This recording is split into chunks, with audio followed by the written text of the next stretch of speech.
for the end zone and Jefferson. Touchdown, Minnesota. Here is McCaffrey, right side, breaks the tackle, good shot, move, gets it, still going. McCaffrey's gonna score. You don't have to necessarily get it all the way into the end zone. Gone for the end zone. It's a touchdown. T.J. Hawkinson. There he goes. Take one to the end zone. Touchdown, Giants. Let's get it.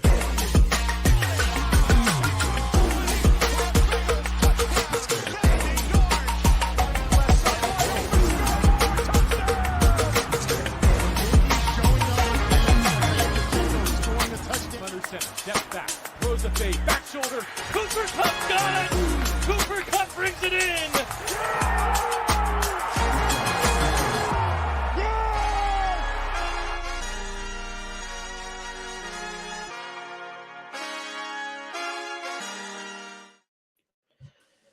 Good evening, DFS NFL fans. Welcome back to another episode of Touchdowns for Dough. And surprise, surprise, Mark, or should I call him Marco, is over in Italy once again.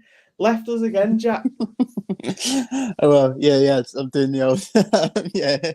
He has left us again, Nick. But yeah, he's going to be missed tonight. But he'll be back next week. He'll be back in the hot seat next week. But we got a good replacement in for him tonight, anyway. Yeah, we have, yeah, and he's already given us a bit of an inkling of some of the stuff he wants to talk about when he gets back. So that'll be interesting, and hopefully another interesting guest on next week as well, Jack. I know you've got someone lined up there. But as Mark is over in Italy eating his pasticotto or pasticciotto, whatever he called it, we didn't want to just go ahead with the two of us because the guests have been working so well the past few weeks. So welcome in Sir David Bailey.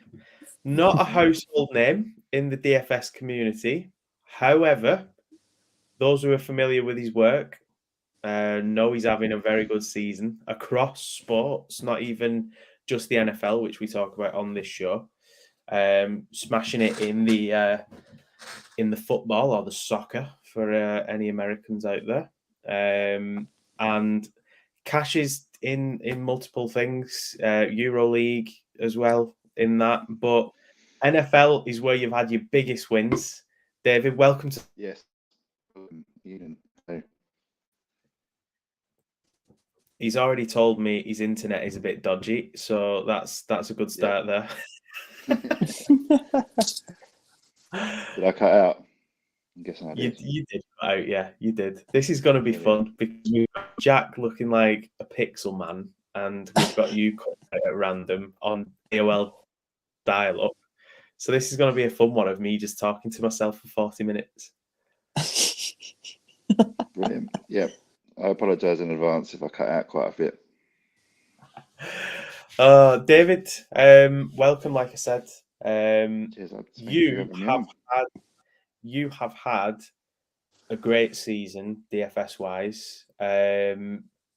You've had what none of us have really had, which has been a legitimate milli sweat. Yes. And when I say legitimate, I don't mean well in the cash. I mean, there was a point where you could have been doing naked laps around the estate.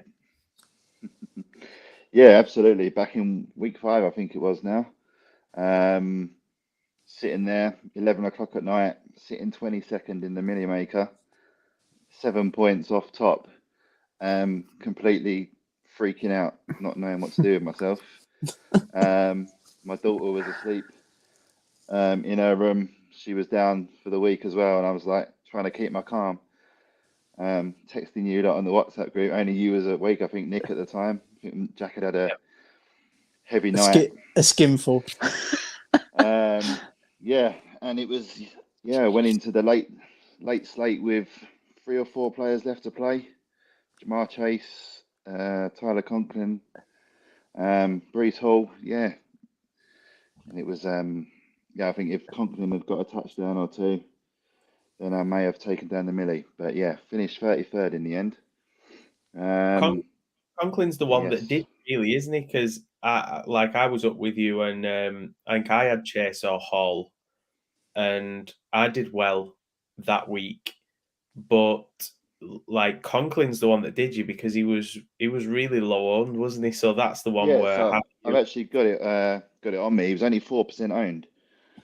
So had he got a touchdown, I think he was close as well. I think he was stopped about 4 or 5 yards from the from the red end zone even. I think they ended up having a field goal in the end. But yeah, it was a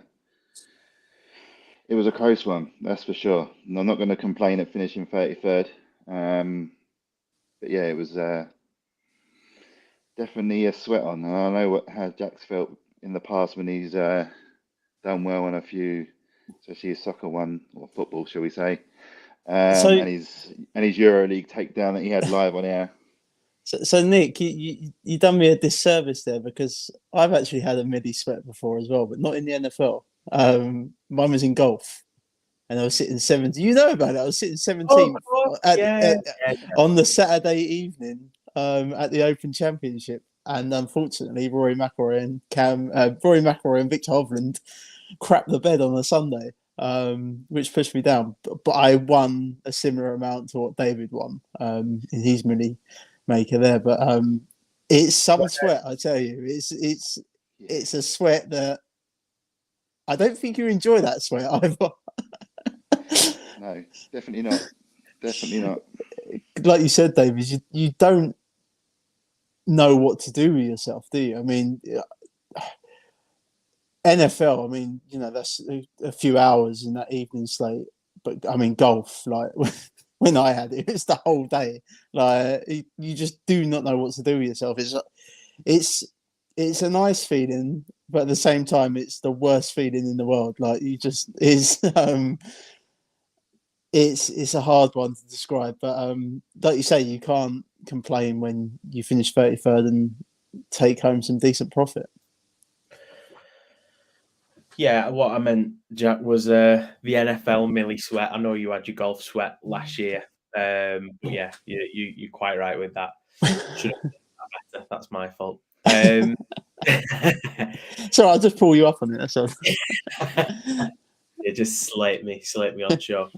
In terms of because you've cashed quite consistently this year, David. That milli sweat is just like part of it. Granted, a big part, and it's out there on Twitter and stuff. But you've done pretty well week on week.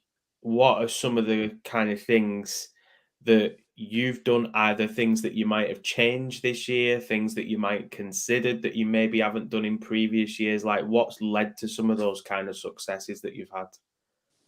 So I think last year I was kind of just entering lineups left, right, and centre, many single entries, trying to hit the big bucks, I suppose, all the time, every weekend, and had such massive player pools that I felt like I had to play every player in my player pool. And last year I just lost so much money trying to chase the big one. Whereas this year, week one, obviously, I think all of us had so many mini tickets. Week one was just a complete like shambles across the board. But then, kind of from week two onwards, and a bit of advice Jack gave was in terms of playing double ups and using those double ups to kind of cover some of the GPP plays that I wanted to do, and some of the fun bits that I, as a bit of a gambler, I do like to still try and win the big one. So I play double ups to kind of cover my entry fees and a little bit of profit, and then use the rest to play some GPPs, whether that be single entries. They do the early session and the afternoon slates. I do a bit of super flex. I do the tiers, but nothing like major entries like $5 entries, single dollars, and then obviously all the free stuff from. You obviously got Nat Coombs' plays, and then you've obviously got the Ashes tournament, and then kind of just definitely decrease my player pool. Not necessarily decrease the content that I've taken in, I've probably still look and watch the same sort of content, but there's a couple of obviously guys on Twitter or the X, um, not necessarily UK guys, I suppose. It's more some of the American guys. I know we've spoken in the WhatsApp about Detroit Beastie. Always have a kind of look to see what he's up to and what he's kind of who he's putting forward. And then obviously from a cash point of view, the Run the Sims guys, I think they normally do a tweet Saturday night, Sunday morning of projected ownership and stuff like that. And I've just been using those for cash. And I think from a cash point of view, I think that's hit 7 out of 9 weeks. And then obviously that's helped me be profitable 7 out of the 9 weeks so far. But you mentioned there about contest selection, and this was one of the things that we've been saying that we're going to talk about for a few weeks, and something that we are going to talk about tonight, because I think like your prime example with what you've done this year of how important contest selection is, because there's a lot that you see where you see a lot of you go onto the lobby on DraftKings, and if you don't know what you're looking at, it's an absolute minefield. And I think there's probably not enough education out there in terms of how do you play, right? So what contest is right for you to enter? Like you said, it's nice entering the millie contests and the big money contests and stuff like that. But if you're only going to put one entry in and you're building that line up a certain way, either you're not going to set yourself up to cash, or you're not going to be unique enough, or you're simply going to be up against the odds, because if you're not entering the right contest, it could be, there could be max enter of 20, it could be 150. So I think entering the right kind of contests are what is important. But like you've done, every week you've kind of been covering your bases. There's only been, like you said, 2 out of those 9 weeks where the cash lineup hasn't worked. But along the way, you've been kind of building that bankroll up. That's something that I've done this year. Started off the year, I think, in the NFL, because I did withdraw at the end of the PGA season. Started off actually depositing back in and kind of thinking, right, let's see where this goes. And I've withdrawn from DraftKings about 4 times this year, and I've got like a nice healthy balance in now. I could withdraw again, but I'm just keeping it in there because it's just building. If I need it, I'll take it out. Jack, your thoughts on contest selection? Yeah, I mean, David's mentioned about the double ups there.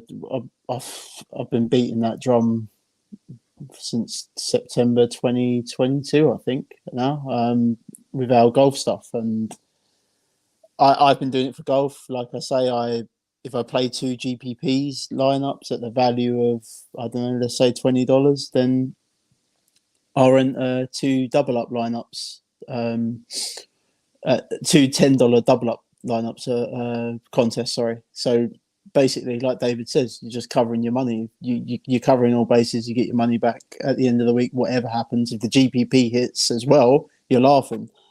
Double ups are king. It's like 49% of the field gets paid out. It's not, it's not like GPPs and things like that. And I think people get confused, and I think they class single entry contests, so to speak, the same as cash. Like, I think they think they're like cash contests, which they're really not. Like single entry stuff, like there's a lot of that out there, and there's, I don't know, what, 18 to 20% of the field gets paid out, something like that. It's not, you've got to finish inside that top 18 to 20% to get paid out on it.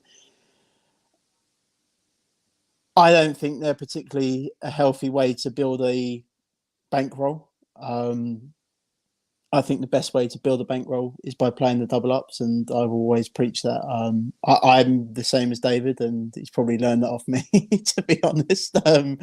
I play double ups and I play GPPs, and like David said, I go after the big one, because who doesn't want to win the big one? Everyone sees that $1 million up there. David's had the sweat. I've had the sweat. Nick, you've taken down GPPs. You know what it's like. It's it's it's a fun ride when you're up there. $1 million is life changing money at the end of the day for anyone. So we all chase after those, but I do I keep within my limits of GPPs. Another thing I wanted to bring up actually, like last week, I put in our WhatsApp group, but I didn't like the slate, and I think we was all in agreement with it. So I scaled back. I just scaled back on all my outlay on it. I'll be fully transparent. Lost everything last week. Absolutely awful week. Quite happy to be transparent about that. But I recognise that I didn't like the slate as such. So I scaled back before I entered stuff, and that was it. I played 1 million lineup like I do every week because I try and win that.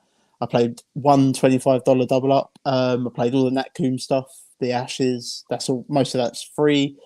And then I just entered the $3 free max at $9. So I just thought I'd just have a little play around in there this week. I just wanted to see what would happen. Yeah, I lost it all last week. It was a bad week. But I knew I wasn't into that slate going into it, and I was proven right. So yeah, I think that's key. For me, double ups are the best way to build a bankroll and the only way to build a solid bankroll.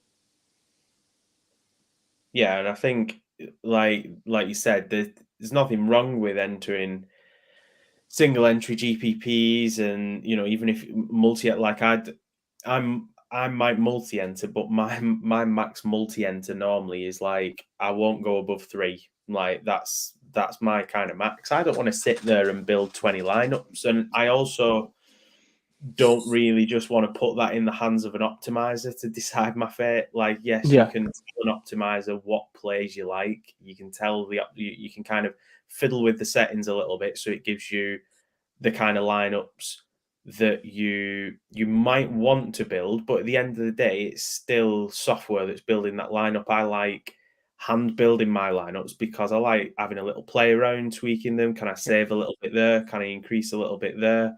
Is the money on the table? I'm happy with there being money on the table. Like, I like the human thought that goes into that rather than a computer just saying, these are the projections, these are the things you like, these are the settings you want, so here's your lineup. Like, I know it works for some people, and it obviously works because people use them, but don't just this is another kind of going back to kind of like where you get your edge and stuff like that. Don't just go and use an optimizer for the sake of it. Don't go and pay for an optimizer for the sake of it either.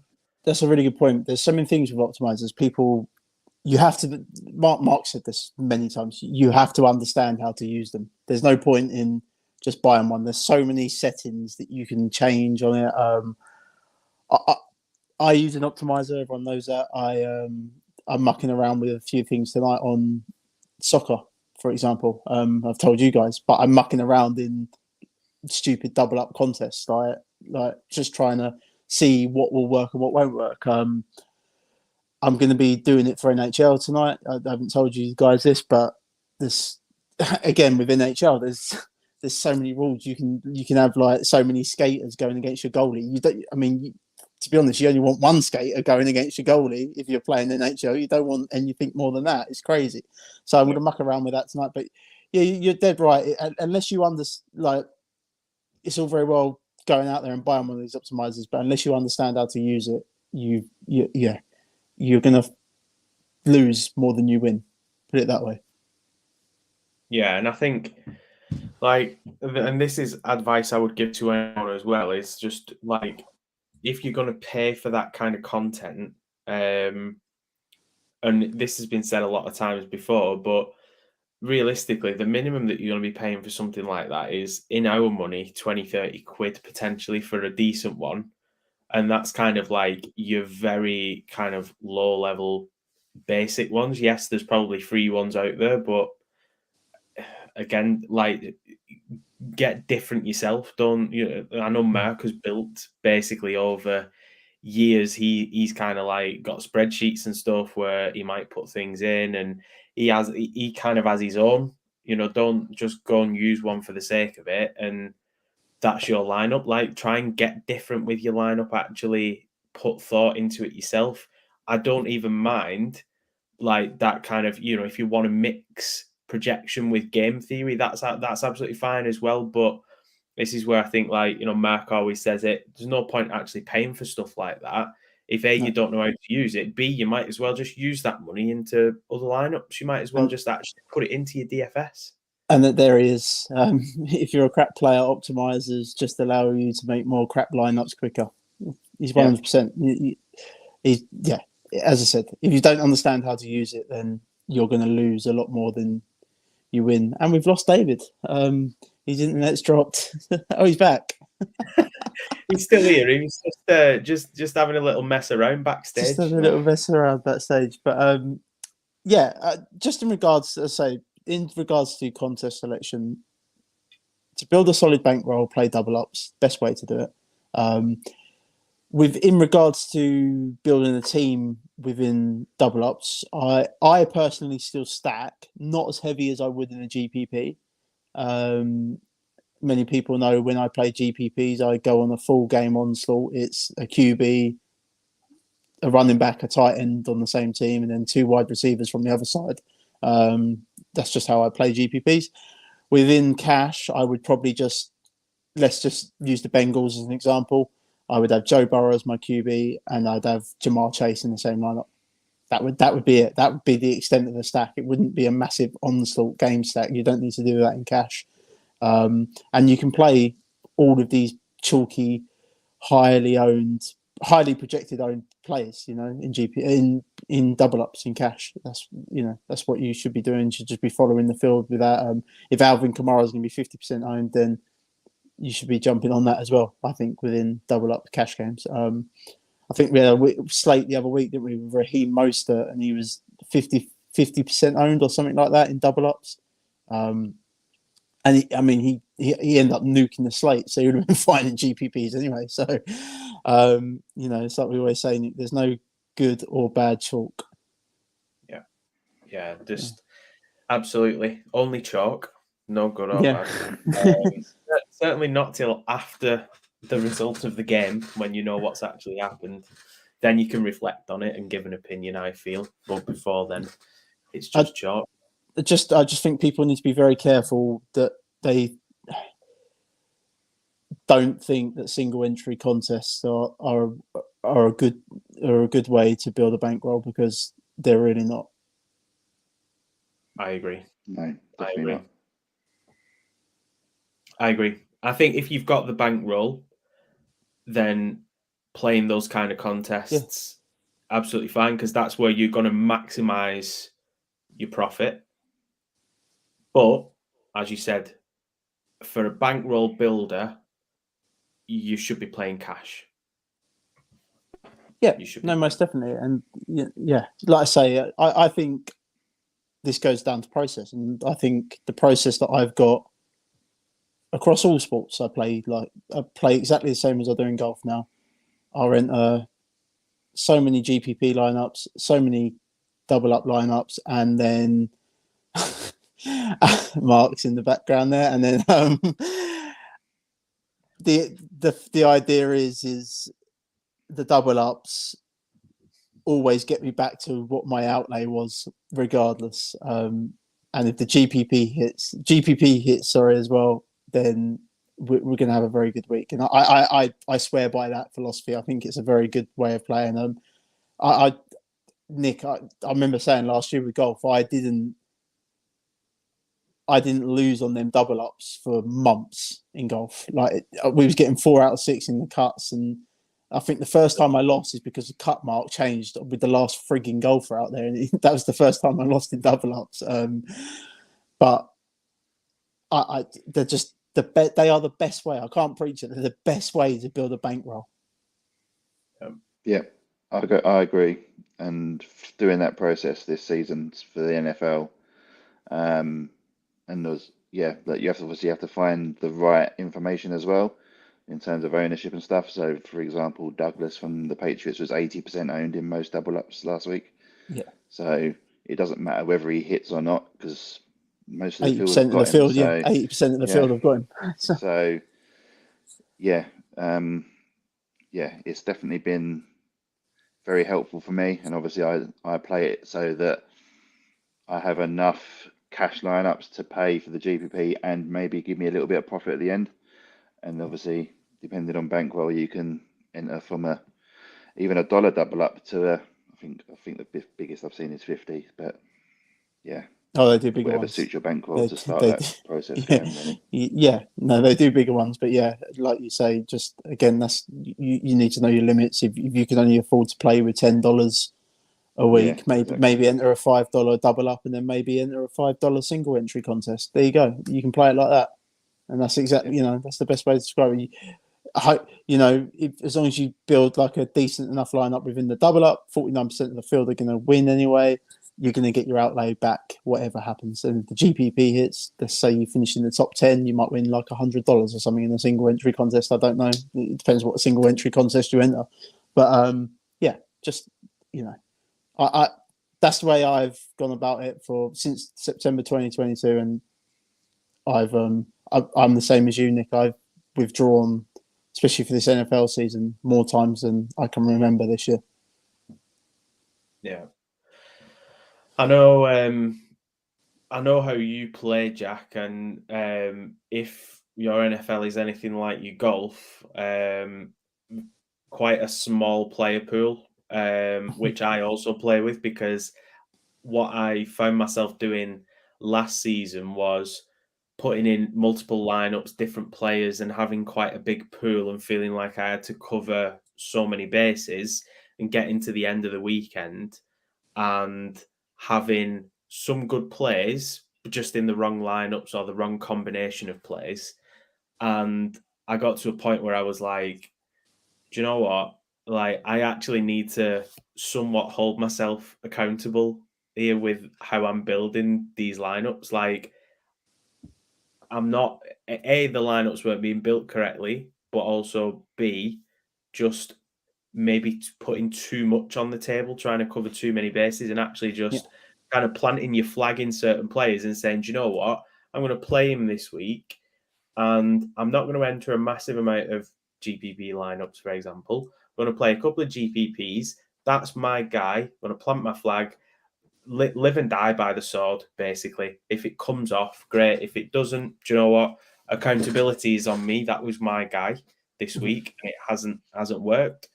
And that's one of the things where I feel like I get to the end of the weekend now, and like this past week, Jack, I'll be transparent as well. We've done victory laps this season. Yep. This week was absolutely no lap from me because I got to the end of the weekend and I've like, do you know what? I haven't won anything there. I was almost in with a shot. The money ticker was going down and down and down. The more the kind of deeper into the night of the 9 p.m. games we got, I was just watching it come down and down and down, and I'm just like, well, do you know what? Write it off. But 2 days before, I had a nice little win on the Euro League, so I didn't really care come the end of it. And even if I'd not have had that, I still wouldn't have cared because, do you know what? The guys that I picked just didn't pan out last week. But at least I know they didn't pan out, and that was kind of like what I'd hung my hat on, rather than having loads of different lineups with loads of different combinations of players, some hitting, some not, but just putting them all in the wrong lineups, like not matching them together. So I've really and kind of limit down the player pool. And now correlation is key as well. Like if you get the right stack in NFL, you're gonna cash that week pretty much. Like I what was it, 2 weeks ago, I had the Bengals stack and the 49ers stack. That nuked, and I had the Washington stack with I had the Eagles stack when they played Washington. Sorry, so both them lineups that I built, the stacks, bang on. Everything around it, the one-offs that I was using here and there, just flopped, just didn't do anything. But my lineup's got like 188 points. I mean, you're going to cash in whatever contest you're in if you're scoring that, and that was from the stacks. So the stack is key in NFL. If you get the stacks correct, then you're going to cash. But like you say, Nick, it's the correlation pieces around it. I'm always I don't go out looking for it, but if I can, I like to stack a running back with a defense. I also like to have a secondary stack within my main stack in there. So I like to build my lineups like that. Not everyone wants to do that. I don't know, David. Do you have any other thoughts on how you go about your builds? And I always have a look at the betting trends on some of the games as well.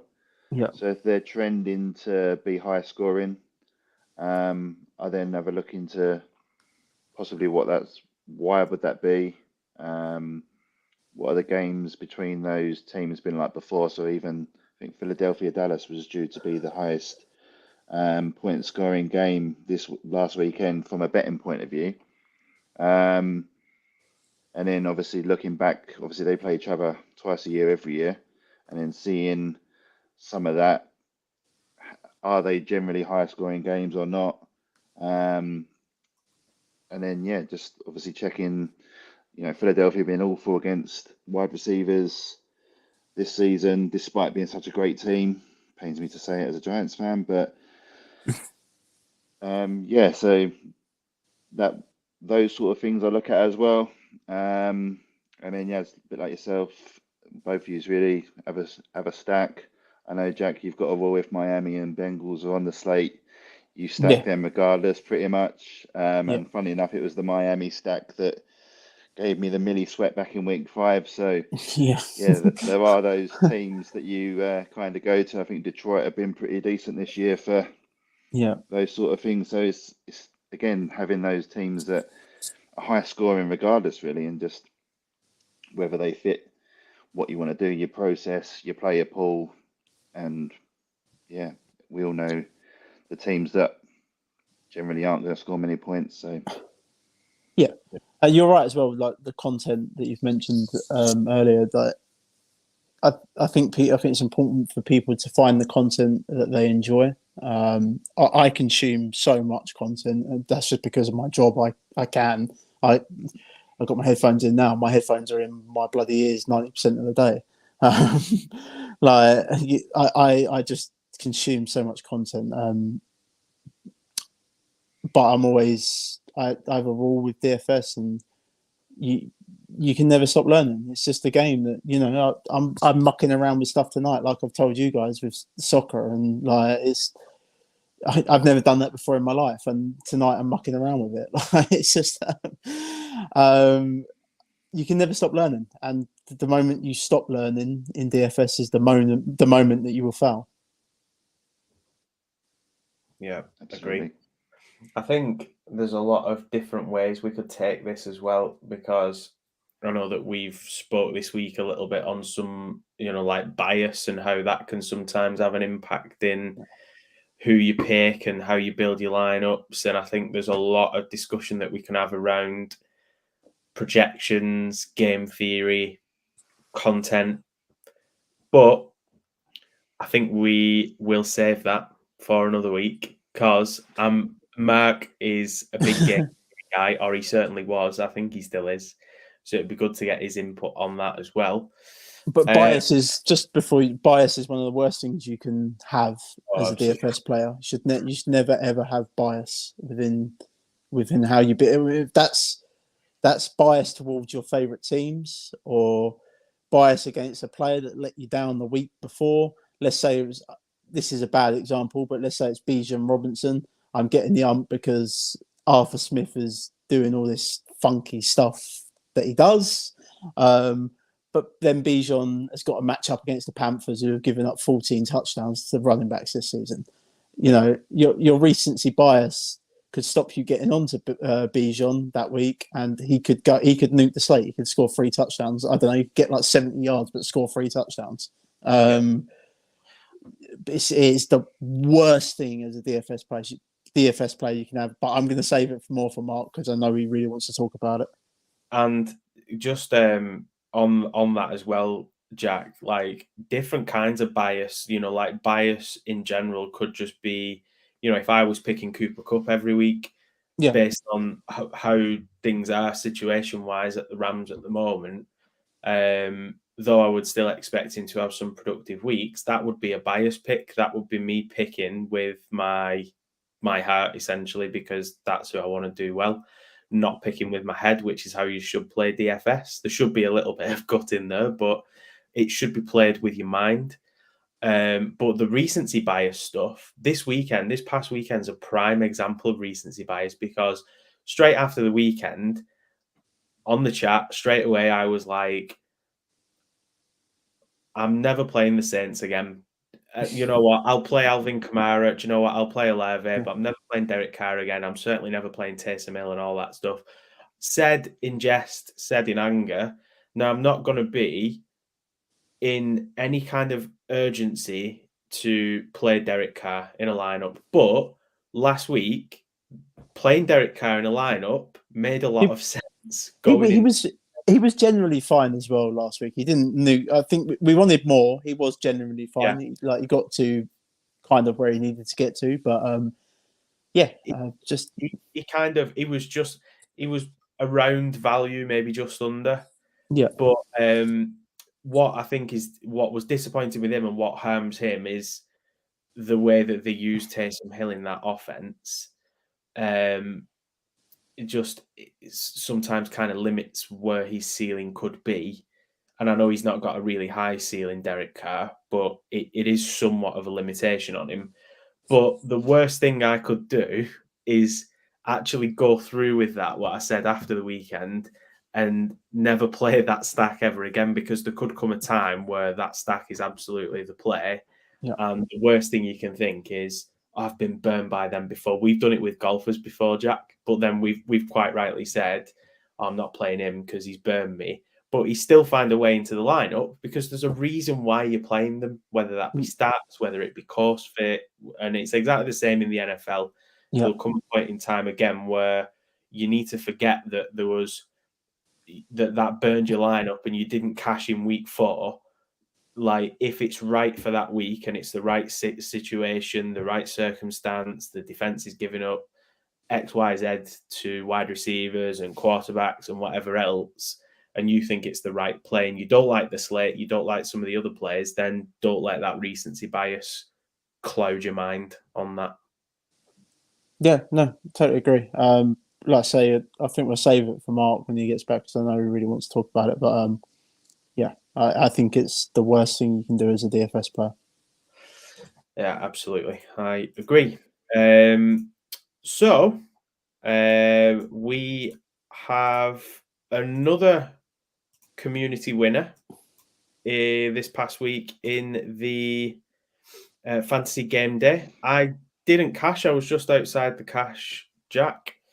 I know you were in the cash, but I don't know if you drifted out or you stayed just. I mean, I was in the top 3 for a while, and then I woke up in the morning. I went to bed early. It was just a bad slate of football. Like all the games were terrible. The best game was the Germany game, so I saw that in the afternoon. I just went to bed early. In the end, I was just like, this is a bad slate. All these games are terrible. They decided to put the Giants on stupid, like the prime time sort of red zone game at 9:25, and then that got out of hand very quickly, and I was just like, yeah, I'm going to bed. But yeah, I was sitting in second when I went to bed, and I managed to drop right out of the cash by the end of it. So that having Saquon Barkley will do that to you. He, I mean, when Daniel Jones went down, that was the end of that, I think.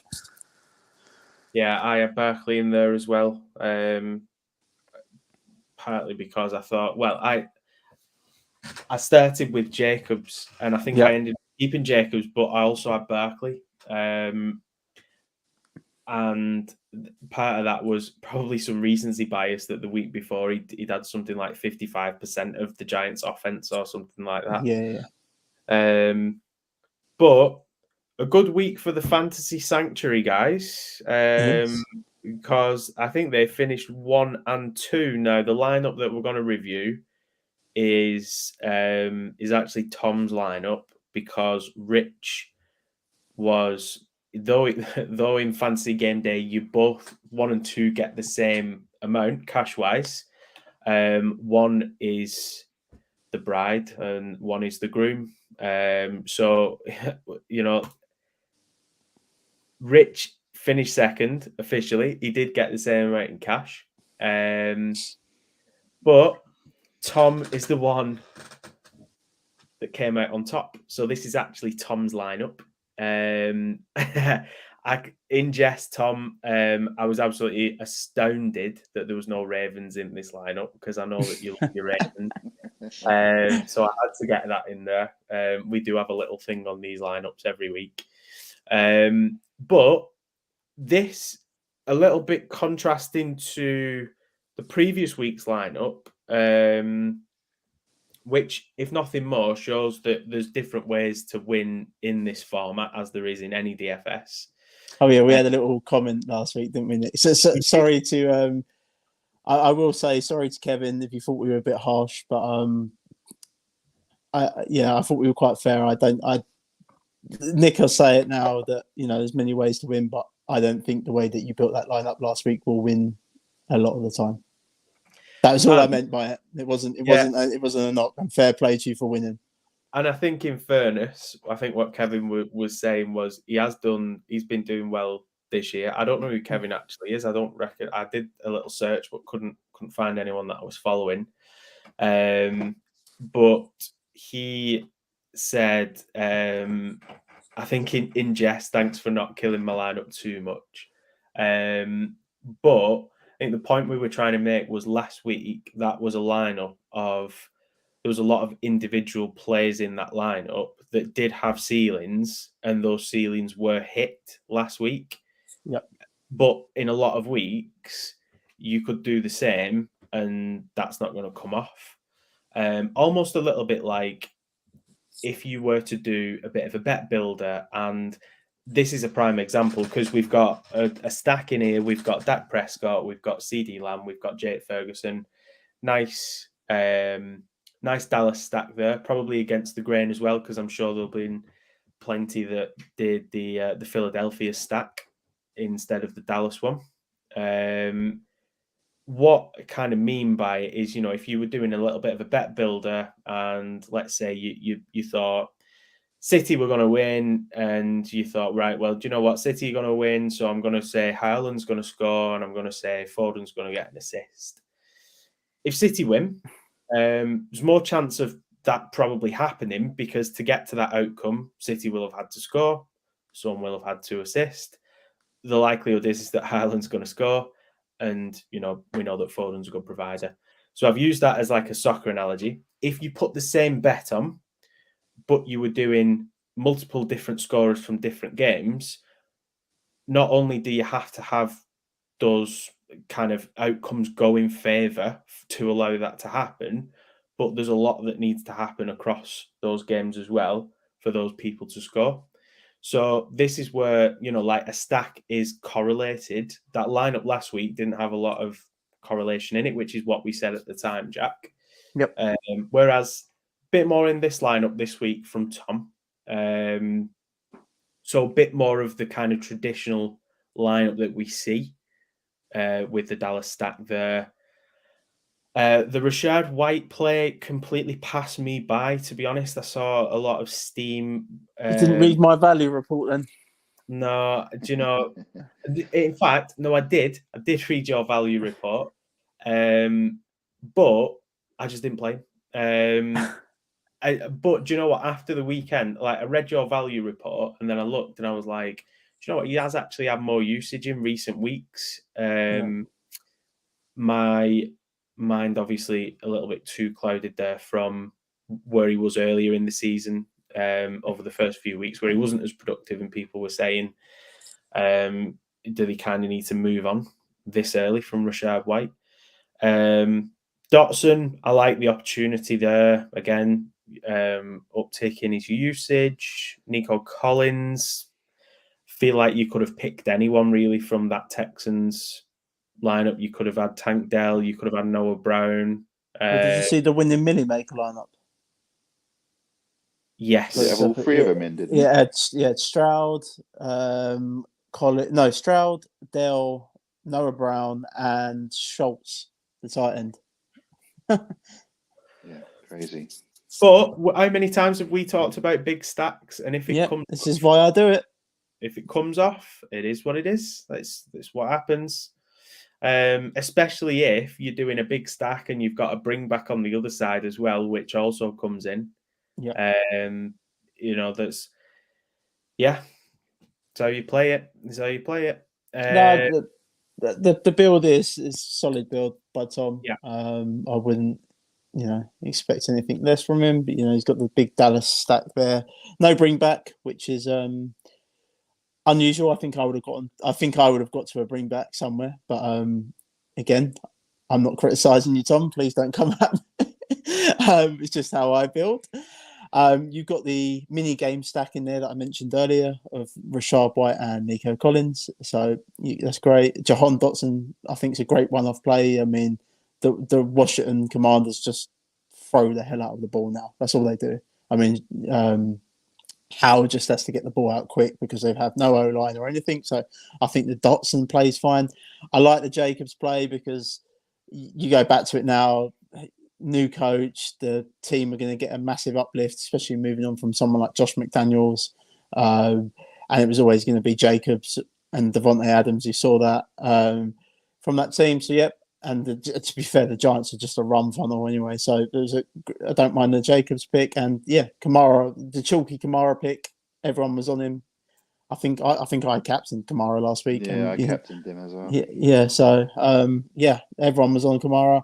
He's poor performance didn't burn you because everyone was on him anyway. So, it's a very good lineup. Yeah, it was. Do you know what? I was having a little chat with Gurmeet on Twitter because there is some enhancements that are due to go live anytime now with Fantasy Game Day, specifically on the leaderboard, which will be good enhancements. I've had a little sneak peek at them. Much better in terms of presentation, and some of the information that's on there as well will be really good, especially if you're tracking other lineups and who's got how many players left.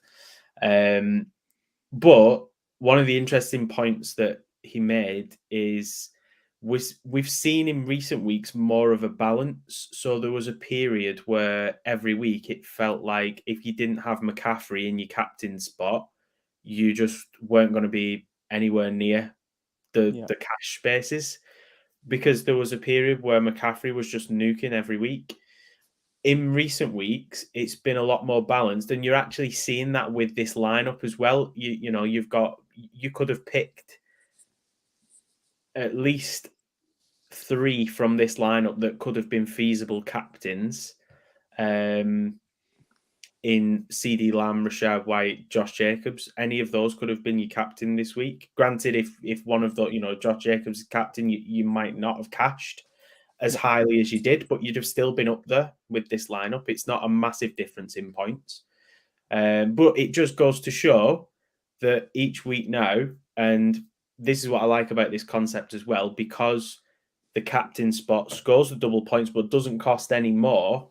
You are seeing that variance in captains. Everyone's not just on the same captain, which is sometimes what kind of drags Showdown down for me a little bit, because you tend to find a lot of the same kind of players as captains, unless someone gets different.